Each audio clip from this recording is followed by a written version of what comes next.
This is the end of the first season of Smart City Navigators podcast. We gave you 14 episodes full of substantive knowledge about smart cities, new technologies, team management, design, and more. Get ready for the top 6 from the first season. Our first guest could not be no one else than our CEO, Marek Stavinsky. Listen about how the digitization of parking lots can simplify many processes and what the future of mobility might look like. There are plenty of processes which are related to parking. For example, very often when you go to shopping mall, you are offered like free parking, like here in Warsaw it's very popular that if you spend 50 zloty or 100 zloty, you get 1 hour or 2 hours free parking. But to be honest, that process is so difficult. It takes you so much headache. With our solution, you can validate the ticket in a seamless way, so you can digitalize the whole process. So we make these processes which are related to parking much easier. They are digitalized, so we can also monitor them, we can improve them, and in this way we contribute to much higher efficiency in the whole smart city environment. Data storage and processing is an integral part of every digitalization. Bartosz Czerwiński explained what cybersecurity is all about. When we use any kind of service, even services provided by producers of mobile devices, we know that there are like quite a few, just a few biggest companies, but basically whatever you do on your computer, on your phone, whatever, there are at least a few or like a number of apps which will store the data in the cloud, and you know that potentially unwanted people can get access to it. And what we have to be aware that whatever we store, whatever we put in terms of data on our devices, it will be somewhere. So always think, do I want my data to travel that far? And that's, a question that is hard to answer usually, because, well, I do want to use the service, but at the same time, I want to have my data safe. Startups are not just about technology, but first and foremost about people. Estera Sendecka suggested how to successfully steer your career.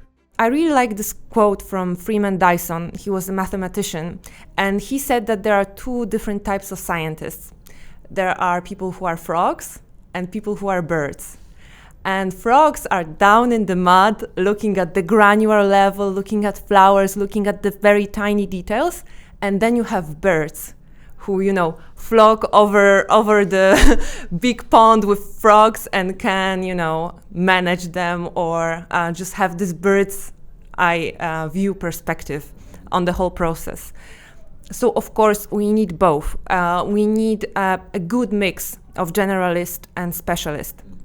I would say what is most important is that we need people who are self-aware, because it also depends on your talent, on your personality. Not everyone should be a generalist and not everyone should be a specialist. I think this is something that should be decided on an individual level, so it would match your career, it would match your personality. So in startups, we need people who are self-aware, who can specialize or be generalist according to their individual traits. Taking care of our own career is one thing. Managing people is another. Maciej Cichoński described how important are people and mutual respect in coordinating projects. I believe that this is a new approach to project management at all, and we can name it as ethics in business in general, because for me it's not all about the task and focusing on the deadlines. It's like you will not be successful during the project if you will not respect your teammates, actually, because project manager is like the outside package. It's like the presenter, right? So as I try to emphasize every time, I cannot finish the project without the people. I'm just only try to coordinate and help them and to have everything at once. But we are working in the IT industry, so without our developer teams, I wouldn't even complete any of the projects, right? The same for the hardware part, IoT installations, the same for the marketing. We have the complex team, the design team as well. So as you mentioned, the psychological part is very important, because we as a PMs need to create kind of space for the other teams to give them this creativity. We cannot manage this task in the chaotic way, day by day and hour by hour, because they have also other projects. I'm not the only one project manager. So only then, with the right approach and with the respect to them, it will be fruitful cooperation. Respect your time and the time of others. That's the motto of our next guest. Jakub Sroka gave you some tips on how to effectively manage your time. First, and the most major tip is to kinda batch your types of schedule. So if you can afford within your organization, or if you are a freelancer, to have like a day or two without calls at all, I would definitely advise to go for it 100%, because this seems like the most optimal solution for the sanity. And it's possible. Well, unfortunately, in my position, I'm not fortunate enough to spare like a full day without calls too often.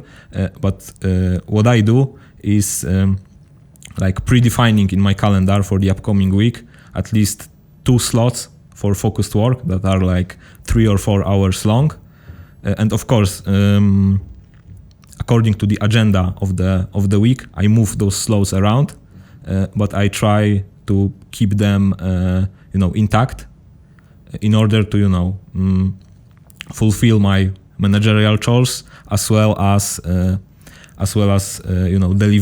deliver designs and creative stuff on time. There's no company in the world that doesn't want to be great. Ahmed Rufi'i explained why adaptation to the market is crucial to the success of brands. When we go into saturated markets, you'll find a lot of similarities between many companies and the solutions they provide. That is one aspect. It's a unique value proposition, the selling proposition that definitely every company has to work on. But at the same time, you'll have to also adapt to the dynamics of the market, but also adapt to the dynamics of your audiences in the market. We are in a very fast-growing sector. Technology is rapidly growing every day. For example, I'll give you an example of what happened a few weeks back in our country here in the Kingdom of Bahrain. The central bank finally verified Apple Pay, and within 1 week, every major application was adopting Apple Pay on their platforms for everyone to pay through Apple Pay. So for those applications who did not adapt to the idea of Apple Pay and the fact that everyone now can pay with Apple Pay, they were left behind. So they did not see that through. They did not forecast that. They did not anticipate that. Our market is very saturated with applications. But did they know that it's coming? They do have a general idea that it's coming, but they're so busy into working on their narrative, on their application, that they forget about the market. They forget about the customer sometimes. And it happens, and I don't blame them for that. It happens because when you're really passionate about the platform you're building in the technology sector, then you're going down the rabbit hole, and sometimes, and I've done it before, a lot of people have done it before, sometimes you lose track of what's going on in the market. At NaviParking, however, if I were to give an example of what we do in the company, we're shifting our strategy literally every day. Over 5 hours of ready episodes and 1 terabyte of raw footage. It was a beautiful adventure. Let's wrap it up and get ready for Season 2. Stay tuned for even more knowledge and external guests.